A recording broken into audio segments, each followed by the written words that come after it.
This is Dr. Sridhar back to you with another video session on constructional details of DC machines. Now, in my previous videos, we have discussed about the working principle and importance and various applications of DC machines. And in addition to that, we have also added what are the various types of electrical machines. And next, in today's video session, we are going to discuss about what are the various construction details of DC machines. Why I am calling this as a DC machine construction details means, now as we know that a DC machine can be operated as a generator and or as a motor. So same machine based on the requirements, based on the input energy you are giving to that particular machine, either you can operate it as a generator or it as a motor. It means the machine is same. So that is the reason I am calling this as a DC machine.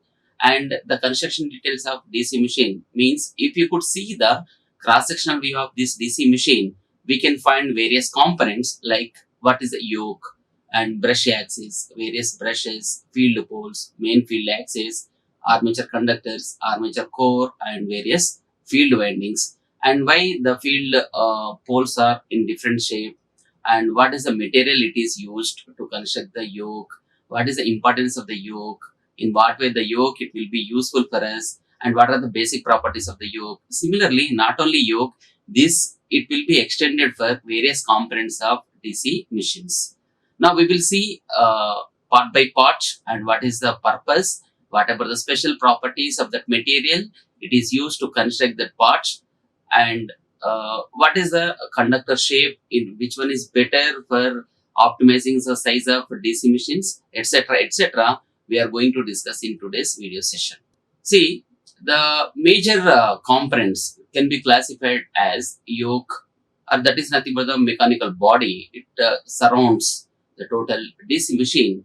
This is also called as a magnetic frame, because based on the property of that particular yoke, it can also be called as a magnetic frame. So second part is pole core and our pole shoes. So because now actually magnetic poles are sufficient, but in order to strengthen the magnetic field between North Pole and South Pole in the DC machine, because in order to strengthen the magnetic field in the DC machine, generally instead of physical poles, it is preferable to use electromagnets. So those are nothing but on which surface these electromagnets are. What is that electromagnets? How can we develop these electromagnets in the DC machine means, on this ordinary magnetic pole, on the outer surface of this magnetic pole, let us wound few coils. Those coils are nothing but the field coils. Through that field coils, if you are allowing some current to pass through it, then we can develop some magnetic field, because as we know that each and every current carrying conductor produces its own magnetic field. Only the thing is nothing but we have to ensure the magnetic field produced by the field coils is in a way, or it should be helpful, or it will be a addition to the existing magnetic field. That we have to ensure. Otherwise, what happens now, instead of strengthening the magnetic field between the North Pole and South Pole, it will be weakened. So you have to ensure that field magnetic poles, that is nothing but the magnetic field produced by the field coils, it should be in a such a way that it is added to the existing magnetic field. Those are nothing but the pole core, and on the pole surface or pole shoes only we are going to wound the field coils. So next one is the field or exciting coils. Means excitation means through some external inputs. If you are giving some energy to the existing component or existing system, that is nothing but excitation. So external coils. So these are exciting coils. Next one is the armature core, armature winding, commutator, brushes. These are the major components. Now anywhere these are highlighted, and these are the major components in the DC machine. In addition to these, sometimes end housings also important, bearings and shaft. Of course, shaft is very important. It only provides the mechanical balance to the rotating parts, and this allows us to shift the electrical machine from one place to another place, so that it has its own advantages, the shaft.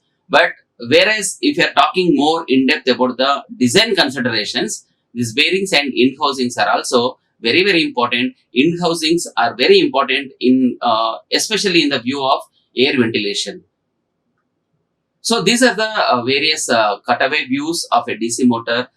What is the shape of the starter, and you can see various field windings. how these windings will be tied together in order to optimize the space between the North Pole and the South Pole, or especially if you are speaking between the stationary place, that is nothing but the field coils, and the rotating section, that is the rotating section is nothing but armature, and between them also there will be air gap. Now that air gap also we have to maintain uniform air gap, and some space it will be there, and the space, how much of space is also sometimes matter, but this space it will be decided by the designing aspects. So that space also you have to uniformly distribute. In order to do that, now properly that field coils will be tied together, and these various views will describes about the cross-sectional views. If you are going to cut the DC machine, in the cross-sectional view, these are the various images.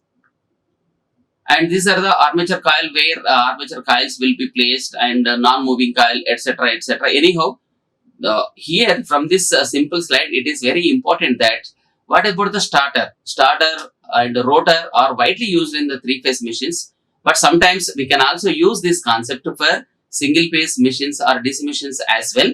Now, a stator is nothing but it is a stationary part. Generally, in the DC machines and the starter, we are going to wound the field coils. Rotor is nothing but the armature, because it is going to rotate based on the input or output energy requirements.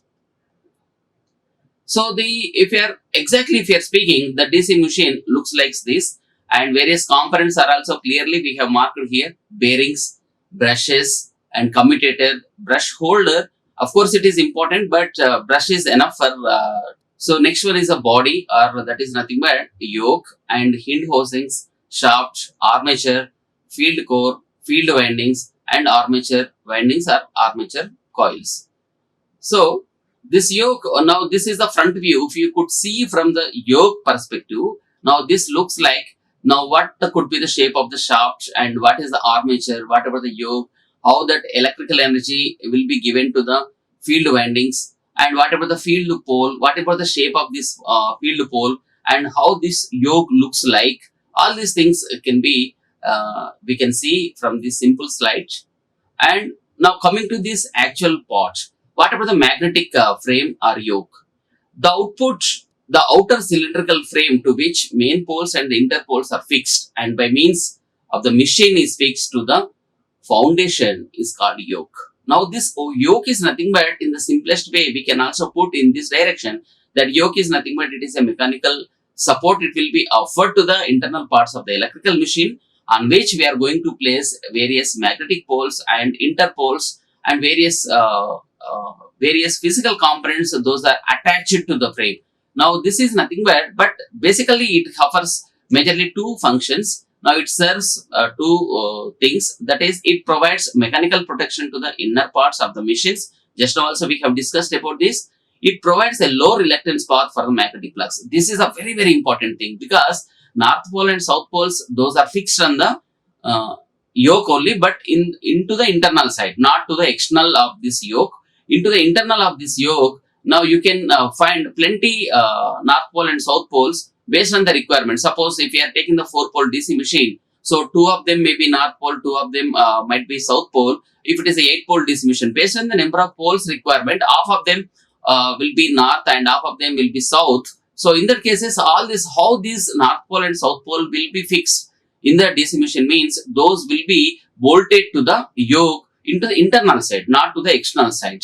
Now, North Pole and South Pole, between the North Pole and South Pole, through the air gap, now flux will be travelled from North Pole to South Pole, but flux is nothing but, again it will be returned by means of external means from South Pole to the North Pole. So who has to take that responsibility to make some complete closed path for that flux lines means, the yoke is only one and only one solution for us. So that yoke should have low reluctance. Suppose if it has low reluctance, what happens? It will not offer any opposition to the magnetic flux, so that easily the magnetic flux lines can easily complete its own path by means of the yoke. So that's why the yoke, the major important function of this yoke is nothing but it has to offer low reluctance path for the magnetic flux in order to utilize huge amount of magnetic flux, in order to eliminate the leakage flux from the outer surface of this particular electrical machines. And yoke is made of made with cast iron for smaller machines or cast steel for larger machines, or sometimes rolled steel, etc., can be called as. But the very important thing here, the yoke is nothing but it provides mechanical support, and it has to offer the major property, the main important property of that yoke is nothing but it should offer low reluctance for the magnetic flux. This is about yoke. And coming to the pole core and pole shoes, the pole core and pole shoes are fixed to the yoke by bolts. Just now also we have discussed the north pole and south pole, or how many number of magnetic poles are there in that particular machine. All these magnetic poles must and should be bolted to the yoke. So what are the major purpose of this magnetic poles or pole cores means? They support the field or exciting coils. Just now also we have discussed that poles on the outer surface of these magnetic poles only we are going to wound different field coils or excitation coils. Now what is the purpose of these excitation coils or field coils means? Once again I am repeating, to strengthen the magnetic field we require field coils or excitation coils. So, and this pole core also distribute the magnetic flux on the armature periphery more uniformly. So how we are going to achieve this one means, now actually what happens, the pole core is nothing but in this, suppose if you are talking about the north pole, this might be this one. Now, but especially in the machine what happens, now this magnetic poles are in the shoe type of thing. So on the outer surface, we are going to make in this particular shape, means some shoe type of tip, north pole and south pole we are going to use. Why? Because now suppose if only the shape of this north pole is like this, so the magnetic flux may be emerge, because this is the region, this is the point where reluctance will be changed. Why? Because see, from here onwards what happens, air gap will comes into picture.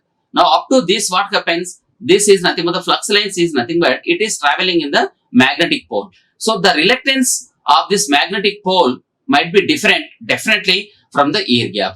Whenever it is entering into the air gap, there will be a bulge type of thing you can see at the outer surface or at the outer edge of this north pole. Similarly, that will happen at the south pole also. So in order to maintain uniform distribution of this magnetic flux, whenever it is leaving the north pole and whenever it is entering into the air gap, there must be a space for uniform distribution. That space you can provide by shaping some different shoe type of arrangement at the outer surface. I mean to say at the edge where the flux lines is going to leave the north pole and which is entering into the south pole. So that is the reason this type of shoe type of arrangement is required for us. Now this not only maintains uniformity whenever the flux lines are leaving the north pole and it is entering into the air gap, it also makes uniform distribution of that flux lines whenever it is passing through the armature. Suppose if this is a armature, so this flux lines, because cutting of the flux only very important, cutting of flux, if it happens then only we can see some induced EMF in the armature conductor. In order to utilize all the magnetic flux lines without allowing any flux lines as a leakage flux, let us try to utilize the total magnetic flux. So let us take the total armature core, and this armature core, if it is completely under the influence of the magnetic flux, then the total magnetic flux may be traveled through the armature conductors and armature core. So maximum amount of cutting of flux will be taken place. So maximum amount of induced EMF will happens. So that is the reason this magnetic poles, generally pole shoes is a word we are going to represent this north pole and south pole in the machine. What is the major reason why it will be bent into shoe type of arrangement means, first important thing is nothing but now there must be a uniform distribution of magnetic flux over the armature. Not only that, whenever a magnetic flux or anything if it is entering from one media to another media, there will be a bulge kind of thing. So that bulge kind of thing, what happens, sometimes it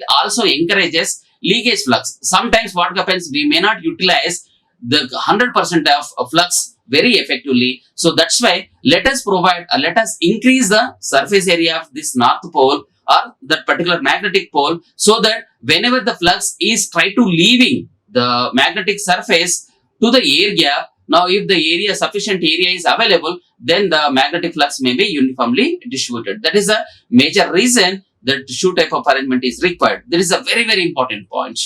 The pole shoes have larger cross section, just now we have discussed, so the reluctance of the magnetic path is reduced. The pole core and the pole shoes are made of laminated steel assembled by riveting together under hydraulic pressure. Of course, this is a design aspect. We are not much into the design aspects, but the purpose is very important for us. These magnetic poles, you can see in the figure itself that North Pole and South Pole, clearly they have marked as the poles. The poles are mounted on an iron core that provides a closed magnetic circuit. The armature, a rotor, has a ring-shaped laminated iron core with slots. The starter of the DC machine has poles which are excited by either DC current or permanent magnets to produce magnetic fields, because that if you are talking about the larger machines, I mean to say larger in nothing but high rated machines, so the magnetic flux is also very, very important. Now, in order to strengthen the magnetic field, generally the magnetic field, it will come from magnetic poles. So if you want to keep more number of magnetic poles, what happens, the size automatically increases. So we may not convenient. Now this will be a very big problem whenever you are transporting or whenever shifting that machine from one place to another place. So that compact size is also very essential. So in view of this, generally as much as possible, try to reduce the size of that electrical machine. Now this can be achieved by reducing the number of magnetic poles. Now instead of physical poles, people will develop some induced poles. So induced poles means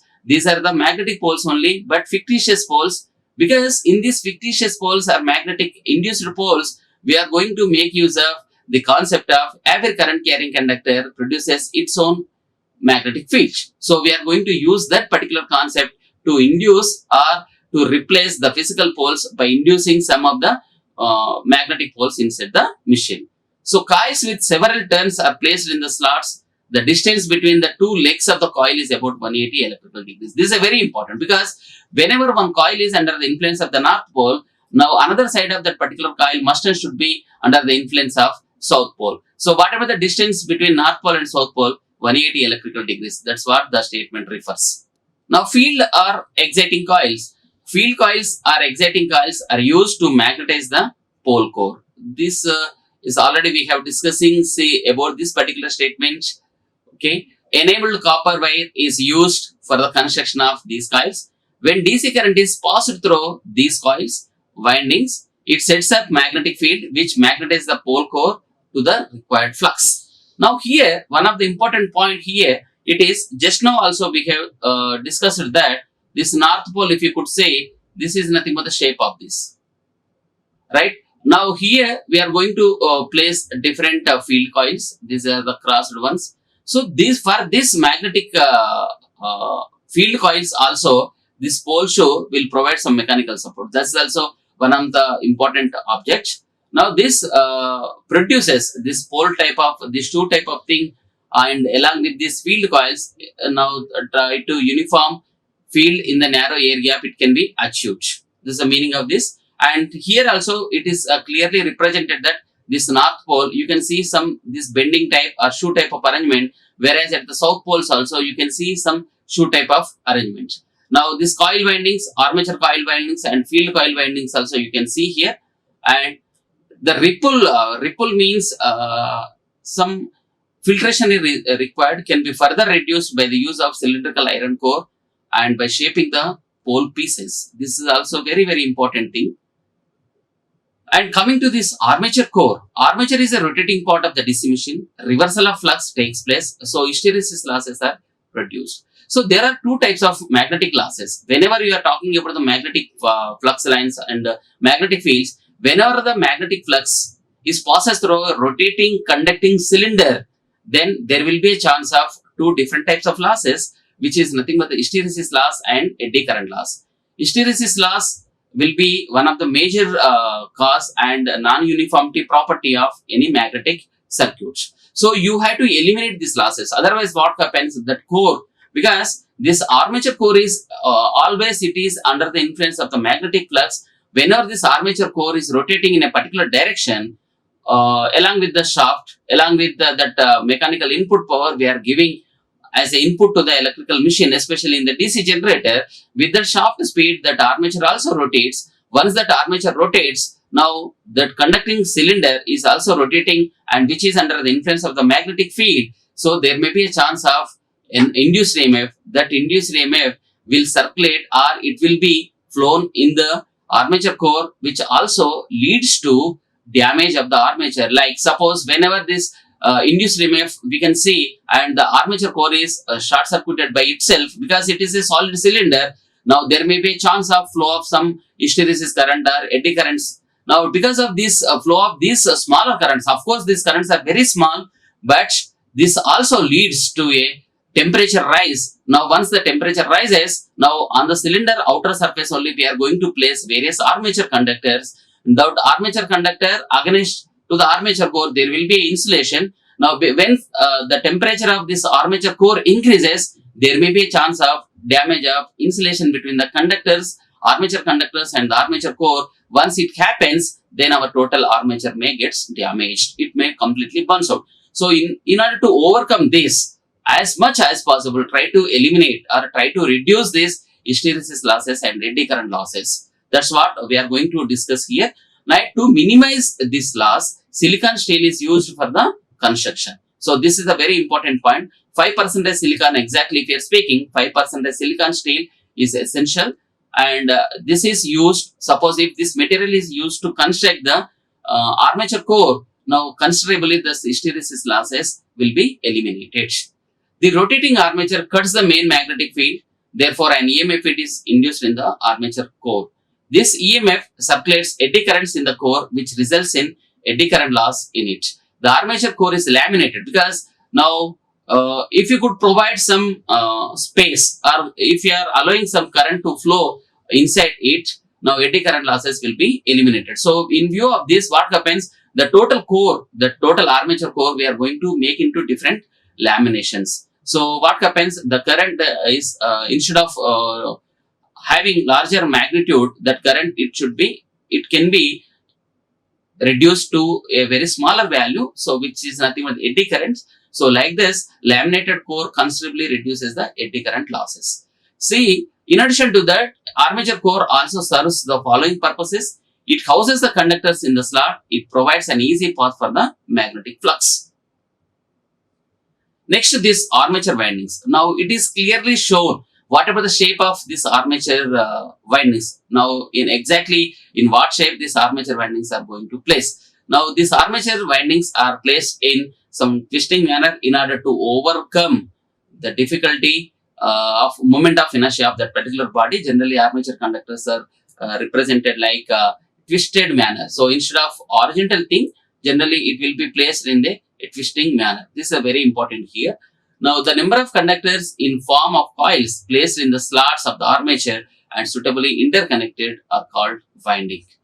This is the armature winding where conversion of power takes place. That is, in case of generator, mechanical power is converted into electrical power, and in case of motor, electrical power is converted into the mechanical power. This everything happens in the armature itself.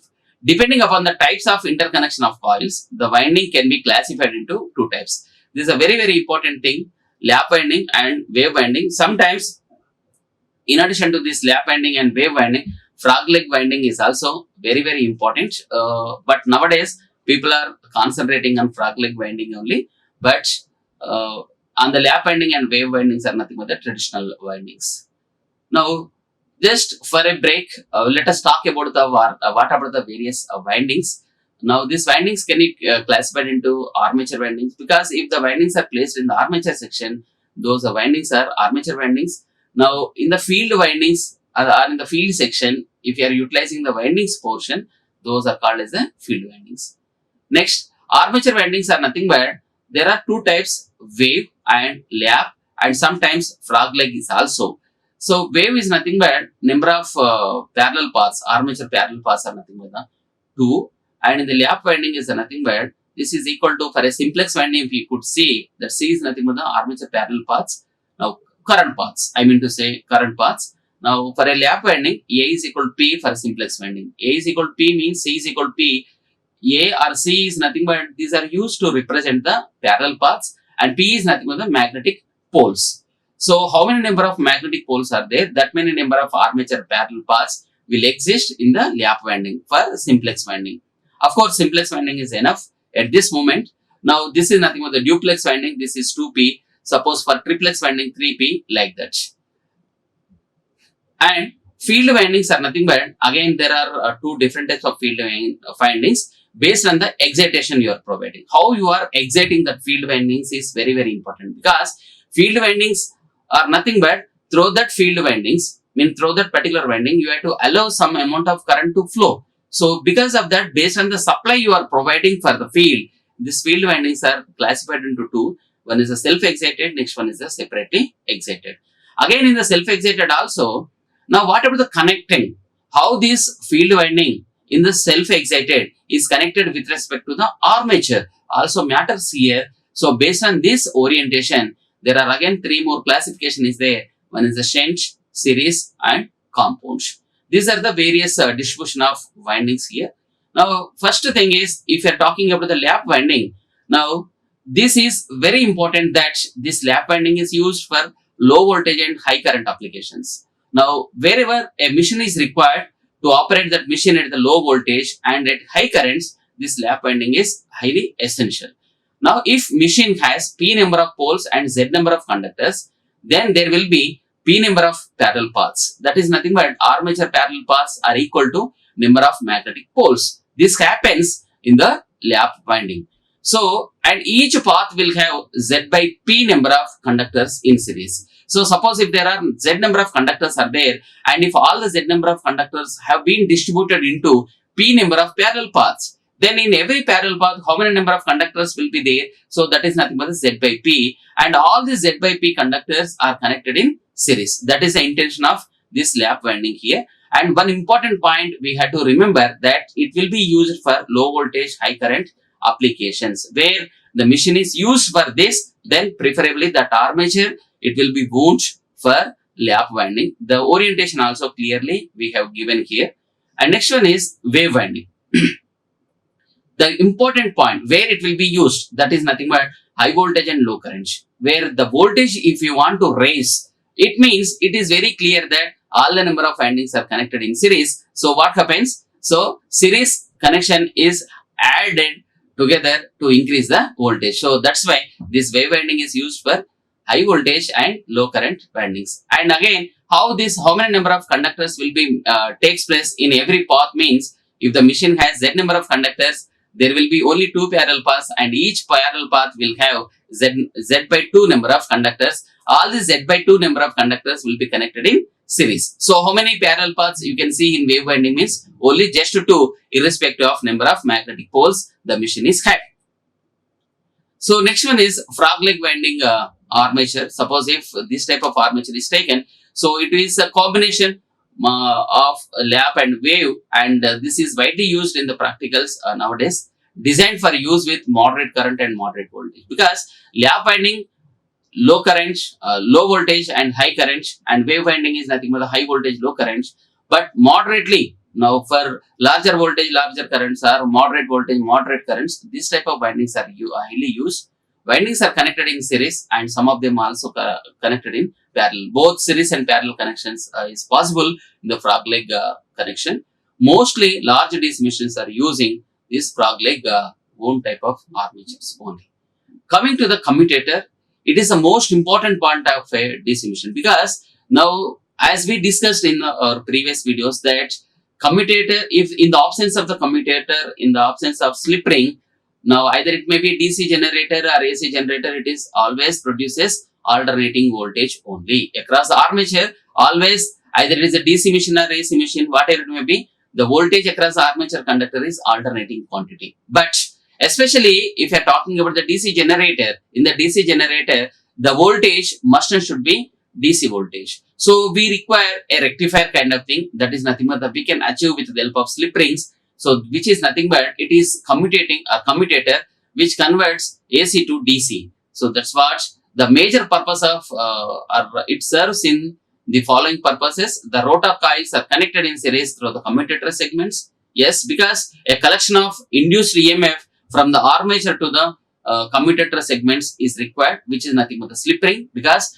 in the last videos also we have discussed that two sides of the coil, if it is rotating, now we have divided a slip ring, means a solid cylinder, into two equal halves. Suppose if it is a 4 tons, then based on the number of tons the armature is having, the solid cylinder is going to divide into that many number of pieces, because every side of that armature is connected to the one segment of the slip ring. So like this, the total number of commutator segments, or that is nothing but the slip ring parts, it must and should be equal to the number of coils that armature is having, because from every side we require to collect the induced EMF at the commutator segments. So number of commutator segments are equal to number of coils. So the ends of each coil are connected to a commutator segment. It connects the rotating armature conductors to the stationary external circuits through the brushes. So once the total induced EMF it is collected by the commutator segment, it will again the same electrical energy, it will be communicated to the external circuit by means of a brush type of arrangement. It converts alternating current induced in the armature. This is a very, very important point. Either it is a DC machine or AC machine, always that induced EMF in the armature is alternating in the nature. So that alternating energy we had to collect, and with the help of commutator and the brush assembly, we are communicating DC electrical energy to the stationary loads. Now in continuation to that, the commutator consists of insulated copper segments mounted on an insulated tube, and between every pair proper insulation is required. Anyhow, we have discussed about this in previous videos also. And two brushes are pressed to the commutator to permit current flow, and they are placed in the neutral zone. Because if it is the brushes are not, if those are not kept in the neutral zone, there will be a sparking kind of thing. It will happen. Now, once a number of sparkings hits at that particular point where the brushes are collecting the electrical energy from the commutator segment, now there will be a deterioration. You can see on the surfaces of brushes and the commutator. So in order to overcome these sparkings, whenever that energy is going to collect by the brush from the commutator, so let us keep the brushes in the neutral zone. This is the very important. Of course, this anyhow about this we are going to discuss the sparking issues and whatever the position of the brushes in my forthcoming videos. The commutator is of cylindrical shape and is made of wedge-shaped hard-drawn copper segments. This is a very, very important point. Segments are insulated from each other by a thin sheet of mica, and segments are held together by means of two V-shaped rings fit to the V grooves cut into the segments. Now, this also we can see from this simple orientation of the commutator and cross-sectional view of this commutator segments.